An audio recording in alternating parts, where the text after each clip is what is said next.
Hey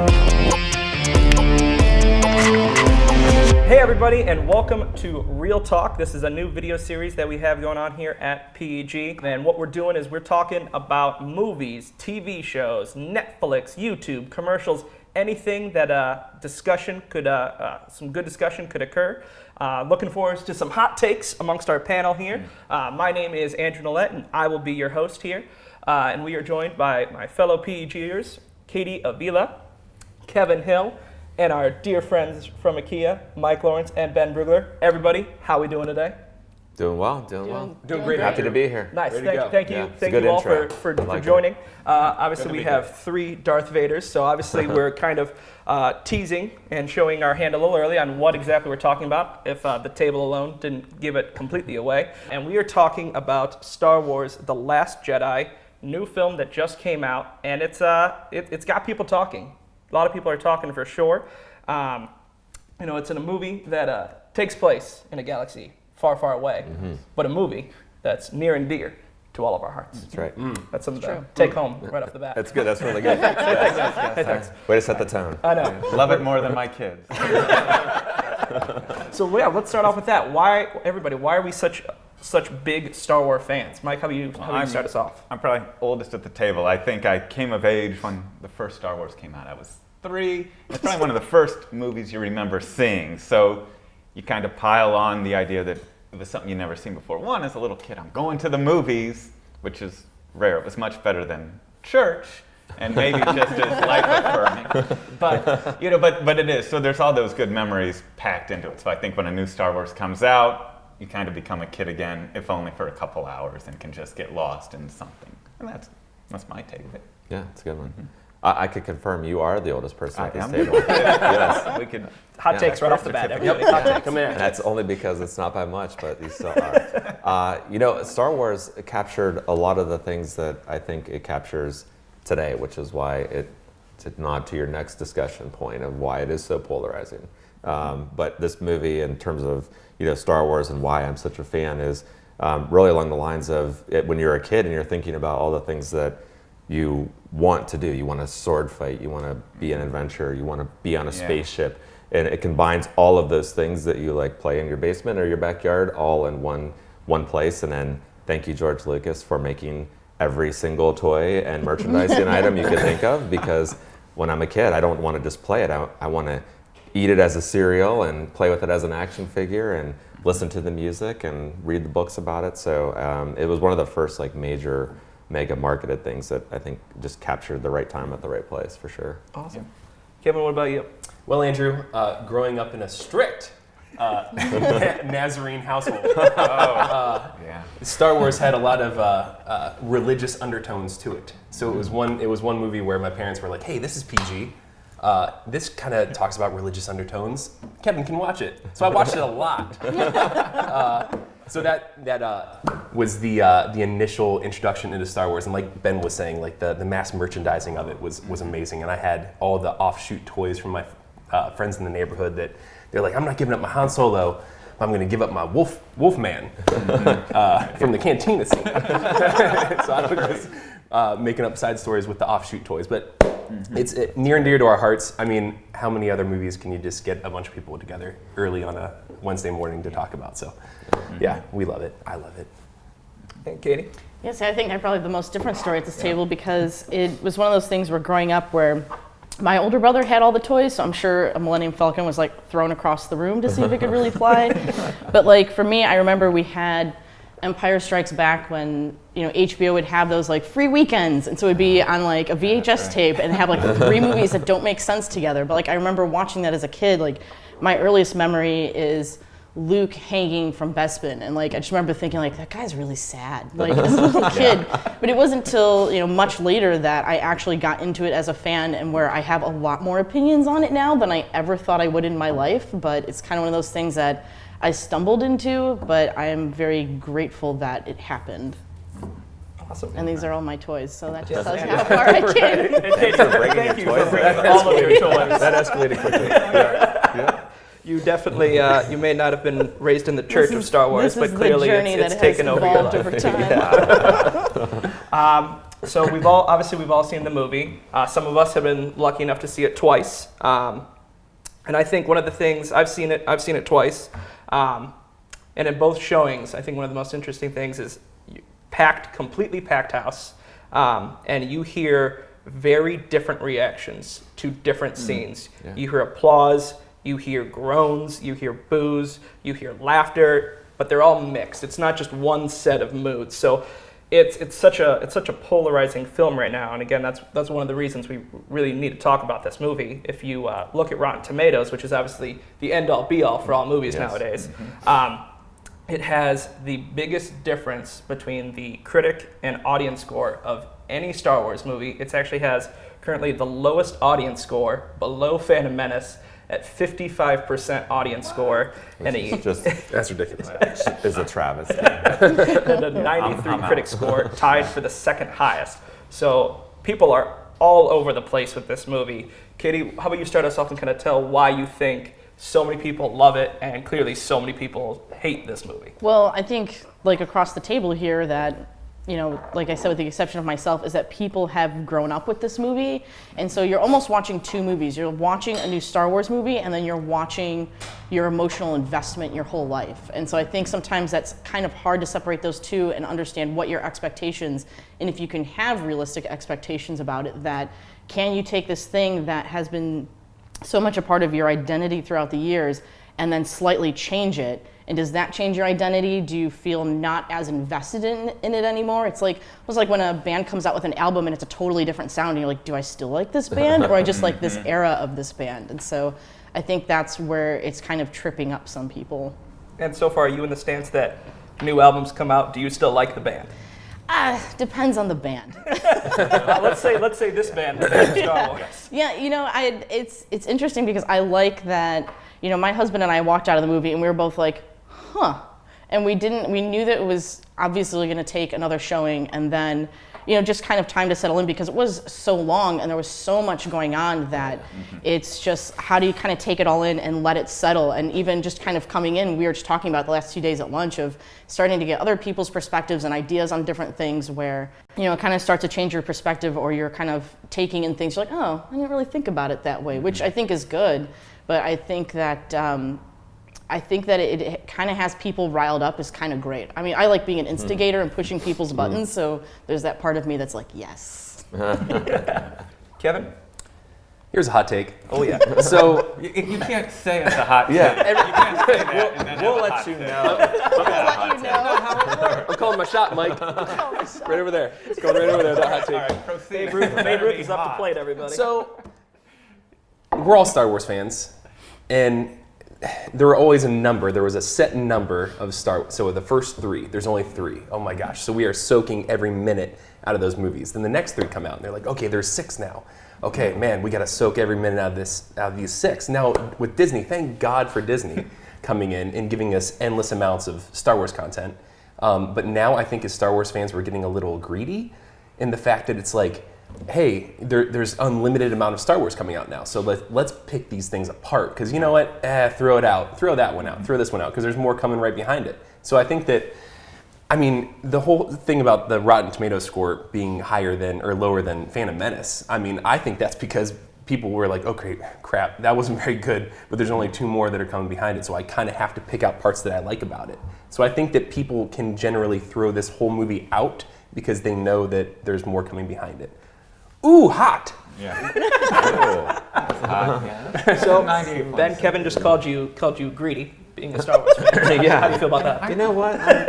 Greed is like good. that, yeah. Greed is good. Wall Street reference, that's good. You know, when I first saw the question, you said, why is this so polarizing? My reaction was, oh, it is? It's polarizing? I didn't know this. Because I didn't look at the Rotten Tomatoes score, and I actually did not read anything until a few days after I saw it the second time, because I wanted to process it on my own, really, and I didn't see that where the polarizing effect was. But now that I've heard some people's reactions to it, I think the best way I can sum it up in terms of why so many people may be reacting to a negative score is because, you know, not to quote Luke's line, but this isn't going to go the way you think, is very real. I think people went to episode 8 expecting to get all the questions answered from 7, and they basically gave you a big middle finger and was like, all the things you thought you cared about coming out of 7 don't matter. And as I was sitting there watching that, I was like, at first I was like, what a waste of development in 7 around Snoke and around Rey's parents. We'll get into that, obviously. Hey, is this a spoiler? Oh, we like to say that? This is spoiler free. It's right down there on the screen. It's gonna flash at the beginning. Okay, well, if you haven't seen the movie, don't watch this. Don't watch this video. If you haven't seen it by now, you're probably not watching You're it. last I'm gonna give you a couple of days. But those things don't matter. And I think that's what a lot of people were going in, is like they wanted this nice, neat, tidy movie that 7 was, but 7 had a very different purpose than 8. And when they didn't get those questions answered, and when they didn't, or maybe didn't live up to their expectations, they were like, well, that's a waste. And it's like, no, you have to take 8 in for all that it is. And there's so much packed into it. Is it 30 minutes long? Yes, that's one thing I'm annoyed by. But the fact is when you're looking at it, you can't look at it as it's checking this box and this box and this box. Because if you're going thinking that, it does not follow that formula, and you will be disappointed in it. So that could be, I guess, in terms of why it's polarizing, is probably aligns with people's expectations of what they thought it was going to be versus what it actually is. Mike, how did it match up with your expectations?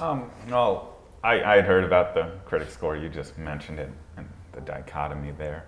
I think a critic judges a movie based on if it's good or not. I think the people who went to see it, especially the ones so far, are the ones who really love Star Wars, and it is a higher standard to them. So they're not saying maybe is it a good movie, is this a good Star Wars movie? And I think that's where the scores look so far apart, and where some fans turn into comic book guy from The Simpsons. Worst movie ever. Really? And I think if you unpack it, you'll see, oh yeah, there's some stuff. Oh yeah, I see that now. That was really good. And I go back to what I said before about how the original Star Wars, episode 4 and 5, that you see them as kids, they were the first of the Star Wars, they were brand new, there was something to it. Now you got to come up with sort of new ideas in the same sort of universe. But I also wonder if it's a perspective thing.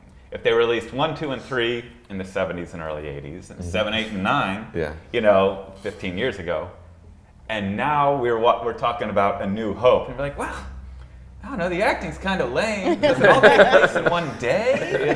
What's going on here? Why would you build this Death Star with like a thing? And no. And I think part of it is if they reordered it, maybe it's different. I think it's a really good movie. I've only seen it the one time, but I am going to see it again. And as I keep thinking about it, I say, they did do new creative things to it. And interesting, it was a chase scene and an education, going back and forth. And that was it, but it was fine for me. Why is it polarizing? I think different standards from different people. I think the people say it's a good movie, but it doesn't rise to the level I was expecting, hoping for on that opening. But like you were saying, talking about like how much time does this actually go over? My husband and I were talking about that. We're like, yeah, how many days did A New Hope happen? It's kind of like. Well, that's the thing. So many of those movies, it's just 1 or 2 days, but in between, years have passed. Yeah. So I guess it's those years, so fan fiction and stuff can. Well, I was happy to see Rey actually changed her clothes in this movie. I was like, oh, because she disappears for a minute, and then you're like, oh, hey, she's in a new outfit. So and her hair's down. That's a good point. They can sell another toy. Another action figure. We could do Rey flying through space version. Right. So yeah. But I wanted that too. It's a good take. So with all these characters, this movie is packed, and I mean packed with characters. In this runtime, you're getting everybody. You've got people from the original trilogy. You've got those introduced, obviously, in The Force Awakens, and then you have even new characters on top of that introduced in this movie. Mike, let's start off with you. What character, or maybe 1 or 2 characters, really shine, really kind of take this movie as theirs? I really liked the portrayal of Luke because he seems so different from when we last remembered. It's been decades. He's older. He's grizzled. You remember from Star Wars, he's a whiner, but he's got hope. He annoyed me. Why can't you be more like Han? And but now he's grizzled. He's seen it all, and he's devoted his life, to Jedi, and he's seeing that it's not, what he hoped, and he's secluded himself, and he just seemed so different, but not without, putting forth the effort. He still believed in what he believed in, and so it was like Luke in a new way, maybe even a better way. And when he was on, I really enjoyed that. And I think Poe is a really cool character. I don't know if it goes back to the actor itself. He feels like a Han Solo to me, the everyman that we can relate to a little bit. So I liked those. And Rey was a little different than the first movie, but still really interesting when she was on there. And it kind of revolves around her, and I think rightfully so. You want to know what else is going on with her. Yeah. So I like what Mike said. I'll kind of break it down in the original ones that were introduced in 7 and then ones that were introduced in 8. So I'll give you 3. Am I allowed to answer with 3? Absolutely. Okay. No rules here. Good. Well, I'm gonna throw Rey out because she's my favorite character and she's challenging for like favorite character of all time, and that's a whole different category. So I think Mike's point about Luke is good. I'm not gonna hit on all the things he did, but I think the biggest takeaway is his evolution of his character, to Mike's point. But it's on display when you realize we're allowed to do spoilers, right? I know we're just going to get into it. Yep, okay. go on. So when his conversation with Yoda is the best part of that is he realizes, like in Empire, he goes and charges off to save his friends. This time, maybe that's not the best idea. He learned, and he shows evolution as a character, which he's a Jedi, but he's still learning and still flawed, which I thought was fantastic in the way he captured that. From 7, I agree again with Mike. Poe is fantastic. I think that where they allow him to shine is the things that we loved about him in 7 is with his humor and with his, you never know, he's one of the last like 5 rebels that are, fighting here, and he's still like, where's my droid? I love every bit of that consistency throughout. Then in 8, I would say I'm not a huge Rose fan. I think some people might go to that. I'm embarrassed to say I don't know Laura Dern's character's name. I know she's an admiral. Oh, Vice Admiral Holdo. Thank you. Yeah, that's right. I was very impressed with her. I wasn't sure how that was going to go. I think that in terms of like screen presence and what we get out of her in the short amount of time she's on and capturing the essence of a Star Wars character, I really enjoyed her. Can I have one thing on the Laura Dern character? Because it's loaded. There's so many characters. You got to. All right, is this going to be an alien with a weird name, or is this going to be a human with something? But for what they gave her purple hair. I know. And this is where I want to mention. I liked her though. Yeah, but she's from the planet of purple hair people. Everything else is the same, except there's some mutation that maybe she was trying to look needs cool. to have some marketing it's the Ryan Print mutation. Hot take. So I feel like she had but everything else, and a longer neck. I was gonna say I feel like she had a long neck. I couldn't get past that. I think it's just dress elongated. She had a neck job. Yeah, It's for sure. Okay, from Paisley Park student.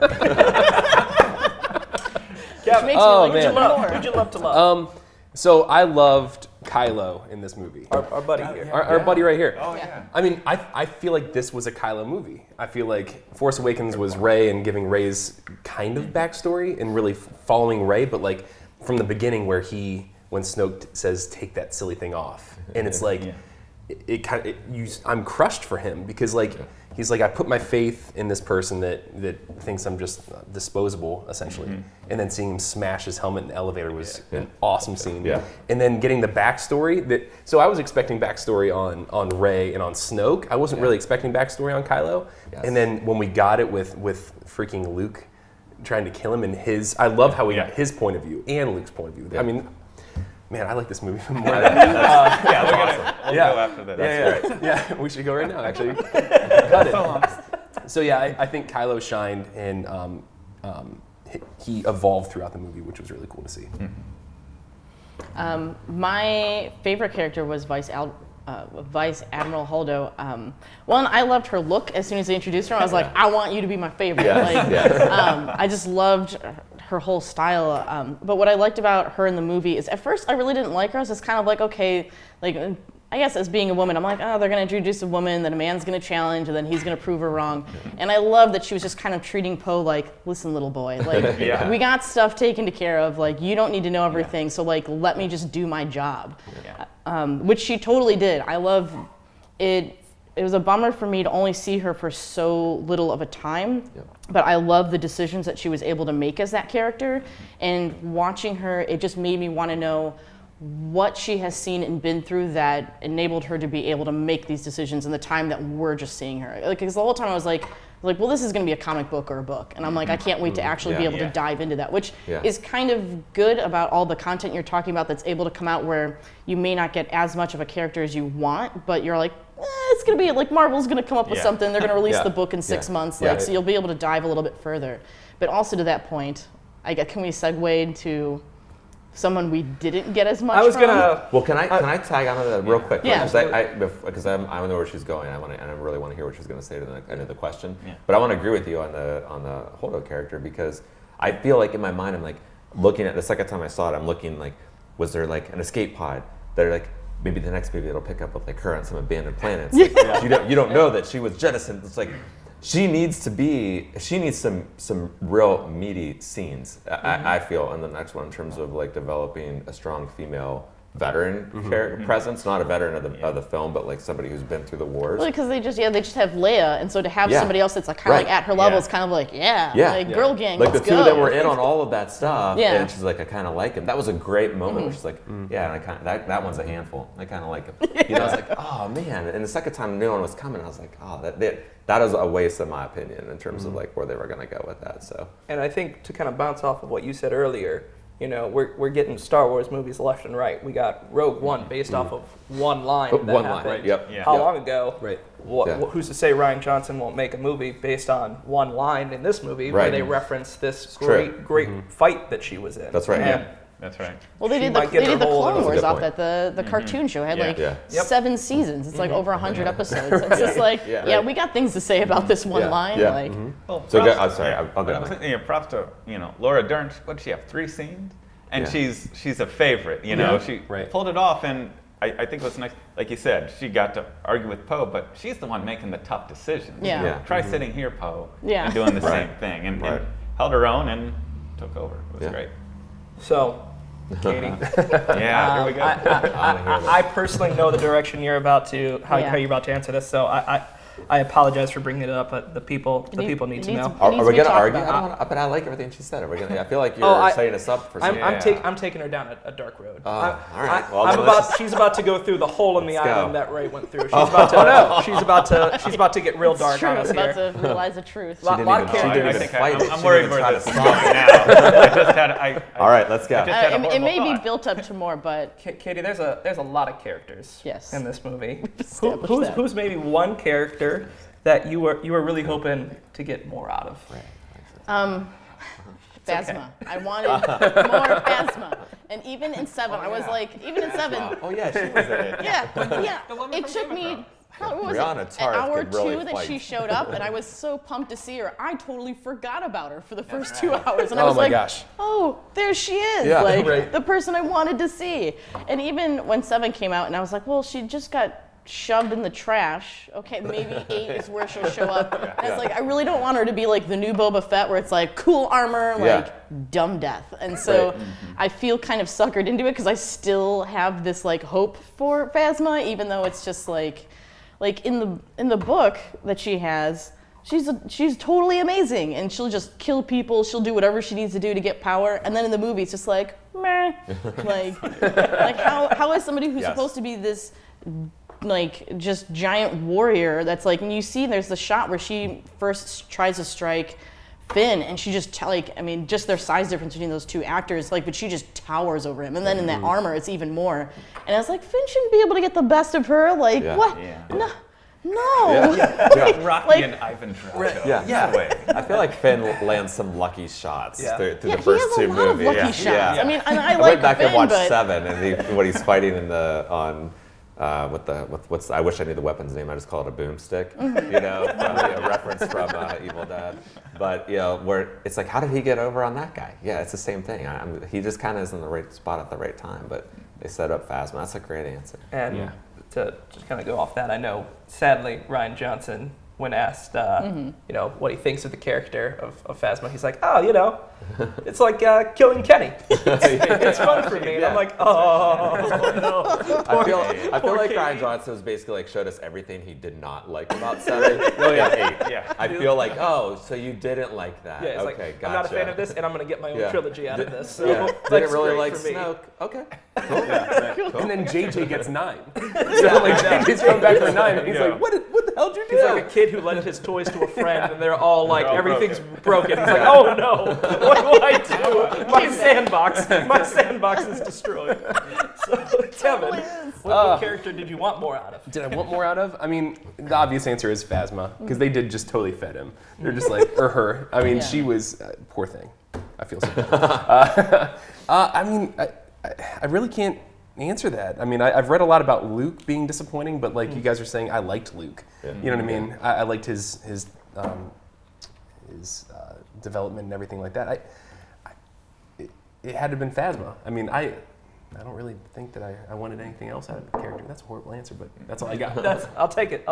Not all of them can be hot takes. Man. I'll tell you what, that was a medium. It's okay. Who was disappointing for you? You know, it's not going to be fair because I said, you know, she's one of my favorite characters, but I think Rey is such an important character to the Star Wars franchise. She's a character that, you know, my 8-year-old didn't get everything, but loved her, like, takes wrapping paper rolls and writes Rey's stick on it and tries to like go and deal with it. And she had a very serious conversation with me where she's like, Daddy, I know your favorite movie is 4. And I'm like, yes, it is. And she's like, do I have to like that one? Does that have to be my favorite? I'm like, no. She's like, okay, because it's 7. I'm like, all right. She's like, and does my favorite character have to be somebody from 4? I'm like, no. She's like, good, because it's Rey. And she will fight you if it's not Rey. Did she have to have like a pep talk with like her mom or like a teacher? Like, how do I break it to him? Like, how do I start this conversation with my father? Yeah, she's looking at coming out that you like Rey. In the mirror that morning, she's like, I'm going to do it today. I'm going to tell him. Today. Well, and that's the energy and excitement that these Star Wars movies have captured that I think is consistent with the others, getting back to like why you're a fan in the first place. But I will say why I would say Rey is it's not a complaint at all. It's actually because it's so good. You know, everything comes so easy to her. I'm not wanting her to be flawed. She's flawed in her own ways. I didn't want her to like struggle in the cave like Luke did. Remember your failures, you know? I wanted her to own more of the scenes that she was in from a sense of, I know something's happening and I don't know what it is, but I'm gonna roll with it. Because when she is in those scenes, she's so good at that. And I think that I was just probably, back to Kevin's point, maybe getting a little greedy with her. I was like, I wanted her to be on all the scenes. Like, why can't LeBron play every minute of the game? Just give it to LeBron. Yeah. Isolation, straight up. It's pretty great. Yeah. Phasma, I agree with. It felt like Michael Bay saying, I want a yellow Ferrari just so I can throw it off a bridge. That's, you know, it's so cool. I'm going to take this away from you because I can. I don't know if I wanted more or less out of the Benicio del Toro character. Yeah, great point. I think I wanted more up until like the first like couple of minutes he was introduced. I was like, no, it got annoying fast, and then it was like, oh, he's gonna help. Now he's not. Betrays him. He's got a stutter. Now he doesn't. What was these? He was trying to develop a character and he wasn't, and it just became, it's Benicio del Toro. Yeah. And he felt like he walked onto the set, and instead of them telling him to leave. You know, well, Benicio del Toro, let's just say a few things. We'll fix we'll post. we'll edit it in post. Give me the effing keys. But that whole way he's, you know, they're thrown into, we need a code breaker locksmith. I don't know what the hell he was supposed to be. And it's like, oh, I'm one. You know, right next door, you know. Well, but it made you feel like, was he a plant from the beginning because of how, like, they almost made that too perfect easy. of a tie. It's like he's right. in it. It's like, but no, he was just basically sold them out once they were captured. I agree with you. I think that it was a really weak attempt to capture like some of the bravado of like a Lando Calrissian, like a scoundrel type character, and it's like you are so far off with this. Like you are not Lando. I don't even want to put it in. I'm like, no, Lando. Don't compare to Lando. No, and that's how I felt. And I've heard and read that where it's like I think like that's the tie to like, and maybe he's gonna come back like and be a help in 9. But I'm like, if he is, great, and that's fine. He'll be his own. I wouldn't think so because there's no anchor or tie because Lando had Han. Right. So that kind of tied him somewhat to it.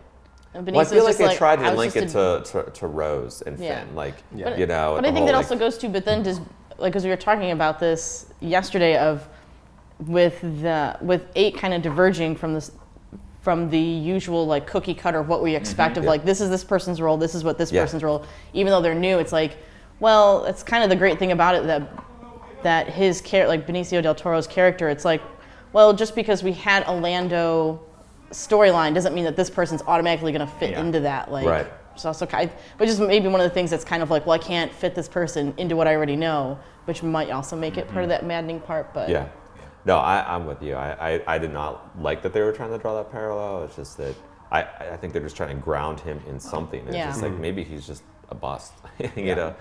Well, at least Lando, whatever his betrayal was, it was to save his planet. Yeah. You know? And Benicio was, I think, for a few bucks or Heinekens. I don't know what was in the box, but, you know. Well, but he's tied to what I think is probably one of the most worthless 30-minute sequence of any Star Wars movie ever.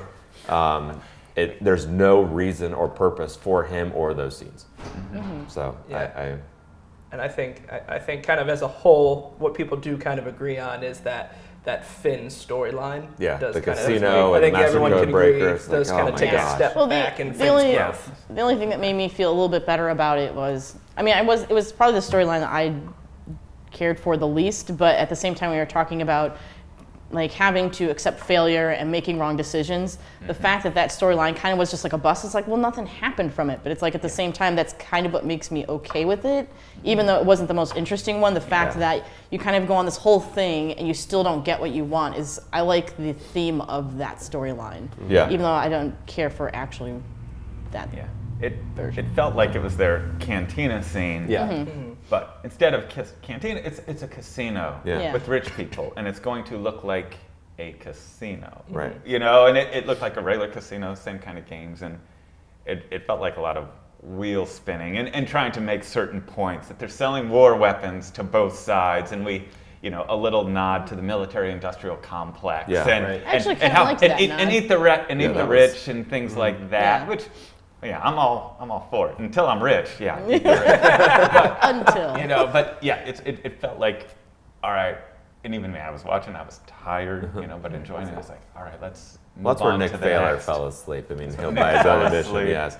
But I think that it's like, did we learn nothing from Jar Jar and Ewoks? I mean, they're kind of, look at them. I mean, it's adorable. And I mean, it is. But have we learned nothing? It's like, don't try to cram the cute in. And that's what they were trying to do there. It's like, look at these wonderful creatures that are basically racing horses, and look at this casino with these guys shoving coins in BB-8. It's like, my kids aren't there for the cute gotcha scenes. They don't need that obvious attempt at something. Except for the porgs.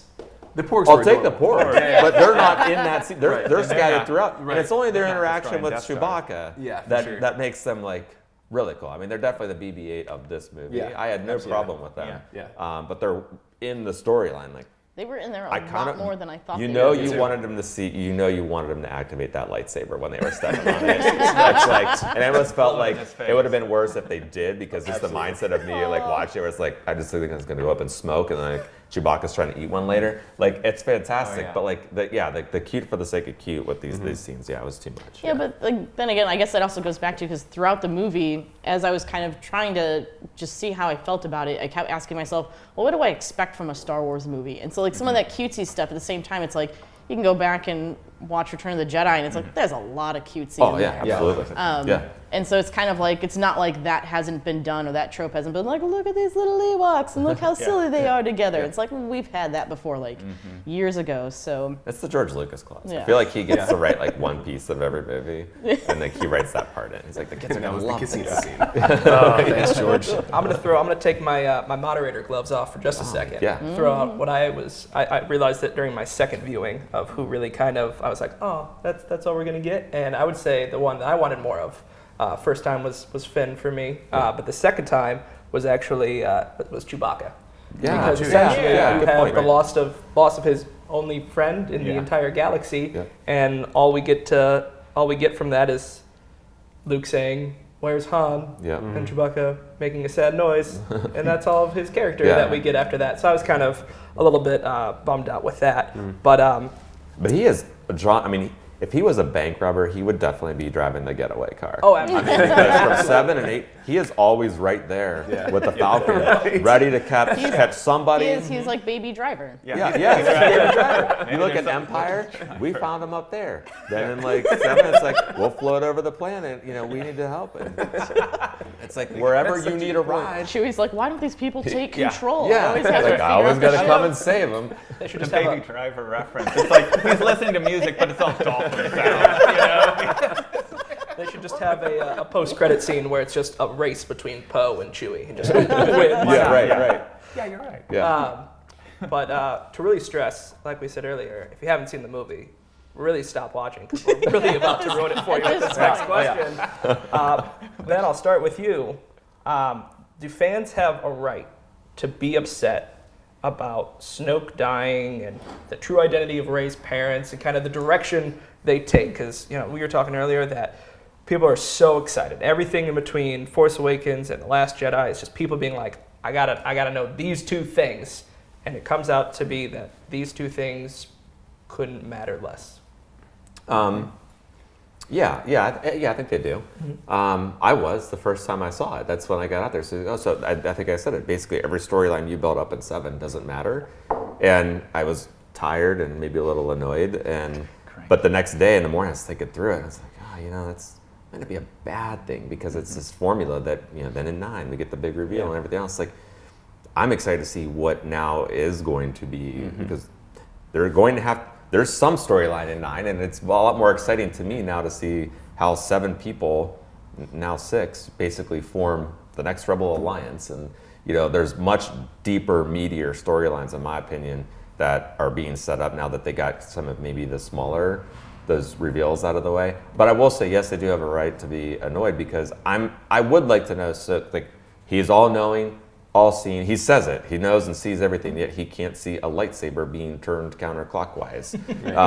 Concerns me if I were like, that's our leader? Like, you can't see this. You don't even need to see the Force to be like, where's your peripheral? Maybe that management change was good. Yeah, it might not be bad. It's about time for a new Supreme Leader. The new Supreme Leader will emerge. But I do wonder, like, there were so many fan theories around it, which I didn't buy into any of them, but they were entertaining at the same time that, there probably should have been a little bigger payoff. And the same thing with Rey's parents. One of my best friends and I have been debating that is that really the end of her storyline. Like, I don't expect her to be tied to a Skywalker, Solo, or Kenobi. I think that's so obvious. But the idea of, did her real parents trade her for drinking money, which was a great Kylo Ren. And this maybe one of the best Kylo Ren scenes. Adam Driver was fantastic in that. But is that really what this came down to, or was there like a larger play at part, or is it just the fact that Rey has everything she needs, as Yoda says, and we're just going to accept it and let's move on? Long answer to that question is, I think they do. I think the payoff wasn't great for that, but I think there's more things at play there. So get over it. Get over it. Yeah. I thought Snoke dying was one of my favorite parts. Yeah, I got cheers in the second viewing. I did not expect it. I thought, this is the scene where Rey temporarily goes to the dark side, Yep. And no, Kylo Ren is seeing an opportunity for a stepping stone, and he'll use whoever he has to get there. You think, he's developing a bond with Rey, this is going to be good, they're going to be together. No, he sees that, and I didn't expect Snoke to, get cut in half there, but as I pieced it together, just so we're making, it was making sense. This is probably their one shot to make this happen, and they did it. And it's like, in a movie, I think it'd still be good if you lose the big bad or a main character. I mean, in Psycho, when Marion Crane dies halfway through. How many people die before Spoiler they get to alert, the Psycho. We're spoiling everything. Spoiler alert on Psycho. I know it was released in 1960. But she died halfway through, but it's still, but there's still so much. And like you said, where does it go? As far as Rey's parents, we're not going to answer that question. Not everything. That's not real life. You don't get all the answers. Stop looking back, look ahead. And I think that's kind of what a big theme of the movie is. Don't be caught on this. What's it matter? What answer would satisfy Rey?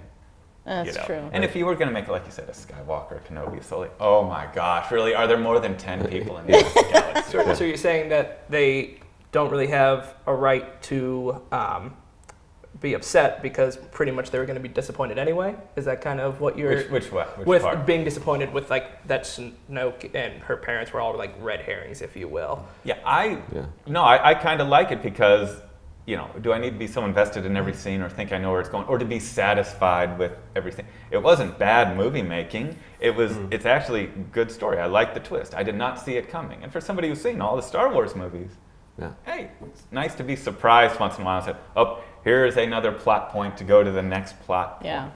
Now, like you said, what are they going to do now? That's fun to think about. I really didn't care about Snoke theories and whatnot, but so I was, when they first killed Snoke, I was like, what? This is like, what is happening? But kind of the more it set in, and I think you had brought a good point to it yesterday, Andrew, as far as it being more of a symbol of Kylo's story than Snoke itself. Like Snoke was just kind of there to help us see Kylo get pushed in the direction that he needs to go. And I was kind of like, okay, yeah, I don't care about Snoke that much anymore. Like, this guy's not that great because he couldn't pick up on the lightsaber thing happening to him. Like, hey, leader's lost. It's kind of like the psychic hotline going out of business. Like, how did they see that coming? Like, Miss Cleo didn't really know. They caught me for tax evasion. Who knew? Miss Cleo. it's like, probably should have saw that. So it is kind of funny like that. And then Rey's parents, I didn't care about Rey's parents either. I did like the Kenobi one. That was the one I thought was the most fun and interesting. Yeah. But didn't need to have any kind of symbolism or meaning behind who her parents were, because it's just kind of like, well, just regurgitating those same ideas again. And so I like that. I loved that part where she went, what is that little whole thing that was called? But it was kind of the trippy scene where she sees, where she sees all the different, like, there's just like all these versions of herself, and like it even, rather than her being able to see her parents, she just sees herself. And I loved, like, it felt so trippy, but I loved that part and kind of what it had to say about it. So I like that her parents are just kind of like, they're just drunks, whatever. Like, sometimes that's just how it happens. And, but yeah, Snoke, it was kind of shocking at first of being like, so wait, why do you have this guy here? And then it's like, yeah, I'm over it. Like, but you can't I think like your points are great in terms of like where Kylo Ren needs to go, because it's weird. I felt like it was shifting to he's narrating these weird things that we thought we cared about, but it's like we're hearing our own voice in our head where it's like, it doesn't matter. They were drunks. You were sold for drinking money. And oh, by the way, you don't have a part in this story. Which is what he literally said. It's almost like you could hear somebody saying that in production. It's like, you don't have a part in this story. You're not a Skywalker or a Solo. It's like, he's saying to her, get over it, which I think is what we all kind of need to do with it, because we can appreciate then what we don't know what's yet to come with it. But it plays into the larger story that they're creating and building in this movie. It's time for the Jedi to end. Like, anyone can be a Jedi. And the little kid, force grabbing the stick at the very end. It's just like, no. Right. And bringing back, like, getting rid of the midichlorians and all that crap from the, the prequels and everything like that. Going back to the Force is everywhere, and it flows through everyone and everything. You know what I mean? So I think that her being nobody, quote unquote, and Snoke not being too powerful to fail, too big to fail, essentially. I think that's awesome. I think it makes Rey not having her parents be any big reveal still more relatable, because even though it's an imaginary universe, it's still this person who, essentially is kind of that story of like came from nothing and then was all of a sudden like whisked away on this big adventure. And it kind of, anybody in the audience can see themselves as Rey. And I think rather than being like, well, I don't have a Skywalker parent, like this can't be my story. And so it's kind of like anybody can kind of put themselves into that position then. And Kevin, that kind of gets us here to sadly, our last question. Oh, no. When Luke starts off by saying that the Jedi deserve to die and they need to end with him, and we see all the books, all the old text go away, but then one of his final lines to Kylo is, I will not be the last Jedi. Kevin, using all of your knowledge and all of your techniques, should Luke be the last Jedi? Yes. And going back to what we were talking about, the only cool thing that came out of the prequels was seeing the Jedi Temple and like seeing the Jedi Council, and everything like that. The world's changing currently in our lives, and the current world that we live in is changing. With the internet and Uber instead of taxi cabs and everything like that. It's like that old order is so old school that it's like you don't have to go through training and become a Jedi Master to, play a part in this massive story, in massive world. It's like no, it takes too much time. You know what I mean? Because going through Padawan and all that good stuff, you can make a difference right now. Kind of like what Rey's doing. Like, it didn't take her. I don't know what the time frame is between Force Awakens and this current movie, but like, not that long. You know, and especially the biggest thing that everybody was talking about in The Force Awakens is like, how does she know how to use a lightsaber? Mm-hmm. Oh my gosh, she has no training and she knows how to use it. But how many days it was Rey for Episode 7 and then Luke in Episode 4? And it's probably like Yeah, right. So I mean, she didn't have to, to become a Jedi Master, you have to create your own lightsaber using the Force. Yeah. That makes you a Jedi Master. So like, she didn't create a lightsaber using the Force. She just picked it up and started swinging it around. She's like, guys, you don't have to make your own. Just take somebody's. It's cool. Right. Yeah. Right. And it's weird because on her home planet, she didn't really use the Force. You know what I mean? Which it just like snapped in her head, but she like had those sensitivities. But so anyway, long answer. I think the Jedi can end and should end with Luke because it doesn't put limits on people and limits on the Force. Yeah. I think it also helps the story to expand and thinking more about that. I feel like it's almost like having organized religion versus spirituality. You can have spirituality without belonging to something, and maybe this version of the Force going on will be much more of a spiritual side of it, where you don't have to have this organization or these books or these things to go back to that. It can be anybody that has this. It's not like you are the chosen one. It's just kind of something that you find and you realize and you kind of, I guess, make it your own or what you want of it. And I think that people can be much more spiritual about the Jedi Force than maybe it was in the past. Yeah. So the question is should Luke be the last Jedi? Should Luke be the last Jedi? And you can interpret that however you want. I don't know. Yes and no, and do I care? I don't know. I think it's more about what he's proving, is what Kevin and Katie have both said, is that you don't need to necessarily be a Jedi to be able to use and be Force sensitive. Princess Leia or General Organa took her 8 movies before she discovered she could use the Force to stay awake in space and fly to a ship, which was one of those moments. And Maz says she's not a Jedi, but she understands the Force. I don't think Rey is a Jedi. I don't think she has any interest in being a Jedi. She's represents the new way of thinking. I'm like, I don't need that label to still do what I think is right. Luke, was a flawed character in a sense that he always felt like these were the things he had to do, but never really gave into who he really was until the end. Like, it's like, I can do this differently. It's okay that I lose my temper. It's okay that I'm flawed like this. I think he went through his whole life thinking that there was something wrong with him.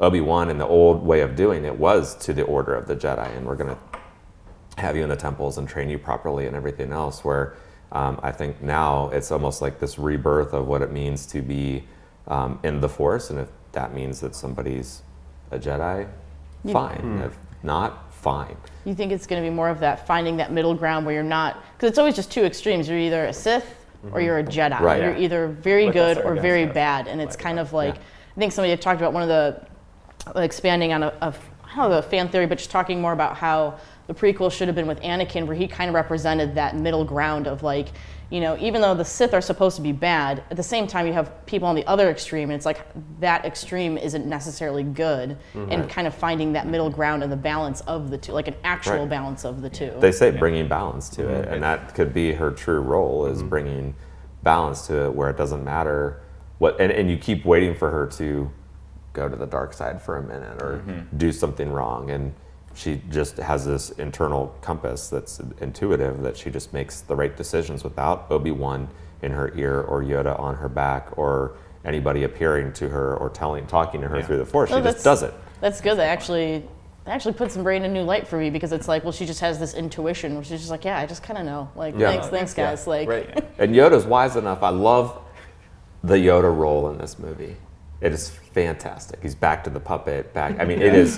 His role is amazing. He's this kooky old guy that just really could give a crap. It's like, you need those books? There's nothing in them. You want to burn it down? I'll beat you to it. Where it's like, I think he gets it, I think like that's a nice nod to the old film. Has like Yoda been waiting okay. for this moment for like hundreds of years? Yeah, Probably. Yeah. He's like, I never liked those scrolls anyway. Like Pope Francis just takes the Bible. That's enough of that. I'm reading Da Vinci Code. And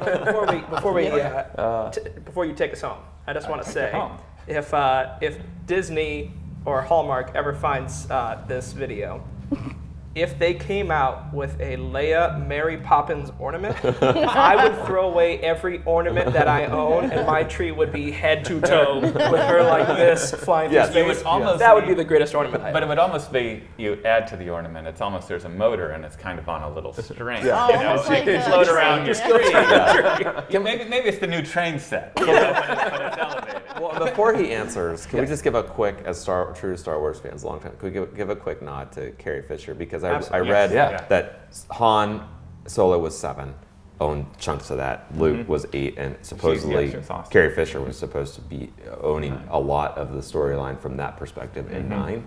And watching it, there made me even more sad, which is, if that's possible, that she had passed away, because she was finally coming into her element of, that was some hokey moments, but like she was comfortable in the role she had played. Both, I felt like Princess Leia and Carrie Fisher were both comfortable in the universes they were in, and it was so sad. And like, that's all we're gonna get. It had just like started to feel good in that moment between brother and sister. That was great, but it was just. Especially with her comments. Their interviews and stuff of her being upset in those original trilogy of like, here's Luke's development, here's Han's development, like, what do I? She's like, can I have a drug problem? Well, it's like, and she actually did reference as a joke of like a drug or an alcohol. She goes, what is Leia's arc? Like, she's just kind of here with the guys, but, and so to know that she was supposed to have this bigger role and let her finally kind of have that spotlight is kind of like, damn. Yeah. All right, now we can take us home. Should Luke be the last? I'm very impressed with these answers. I'm in over my head to even answer, but your answers have helped me to learn. I think he's like the Last Jedi for now. They leave the window open. It could be a scorched thing. It's a new way of the Jedi, and I think we're seeing it in these movies. Early on, it's okay. I can hit an orb with a stick with my eyes closed, But then now we've reached the point where people are really talking telepathically and not just they're seeing each other. It's just evolving. But I do think it's starting fresh. You got the little kid at the end. You go back to religion, Kevin. It's the Baptist church getting in an argument, and a new church is opening down the road. There's a new kind of a They're having their Jedi. Martin Luther moment. That's right. Yeah. The 95 Thesis will be on a ship. Hey, keep it steady, guys. Open the pod bay door. Check the door. Are there notes? But but what I like is we don't know. And you see how this ends. Much how Empire ended with, well, now what? And this one ends too. That pretty much the whole rebellion can fit on the Millennium Falcon. And that's what he said when it was over. It's like the best line. But it's like, well, now what? There's no way, how they're going to do this. And I hope it's not a cop out that 40 years later, and things. That's one thing I was wondering. Like, what's the time jump going to be, if any? And like, it was funny. I was talking to my brother, he's just like, all right, cool. I went and saw a Star Wars movie, but he was like, all those people, he goes, well, there's only so many people. He goes, how are you going to figure that out in the next 2.5 hours? Yeah. Like, there has to be a little bit of a jump. And has there ever been a worse of a run organization than the Rebel Alliance? I mean, at this point, it's like you made some really bad choices along the way. Like let's just always get rid of our best people. Yeah, where you started in the movie with the bombers, like you wipe those out. Yeah, it was like just to knock out a dreadnought. There's always an opportunity. It was very cool. And I think it did a great job showing the kind of going off of what Rogue One did, where it's like, this is a war. I agree with you. This is not about Luke Skywalker finding that he's a hero. Like, a lot of people are dying in gruesome ways because this is a war. But I want to thank all of you for joining us. I know that with the 5 of us, this conversation could easily go another 2 hours. So sadly, my job has to be the one who ends this. Party pooper. Yeah, I have to ruin things. It was great. I have to cut Snoke in half. Yeah, it's okay. So thank you to everyone who watched. Thank you to my wonderful panel, Katie, Kevin, Ben, Mike. Thank you so much. I want to thank our camera operators, Lane, Kuss. And I want to thank our audio guy back there, Jeffrey. Thank you all so much. And for more of these videos, please check out printentertainmentgroup.com. Check us out on Twitter. Ben, if they want to check out more of your videos, where should they go? benbrugler.com. No, they can go to AKHIA.com and be on our social channels as well. So thanks for letting us come over and play. Thank you. Thank you. We'll be offended if there's not another invite. If we see other guests, we are going to they're going to kick down the door and they're going to make some real interesting shooting in videos. there? And again, as these fine folks don't know, their Twitter handles will be going up throughout the video, so please tweet at them if you want to talk more about something that they brought up throughout the video. So thank you, everybody. Thank you. Great, thanks. So long.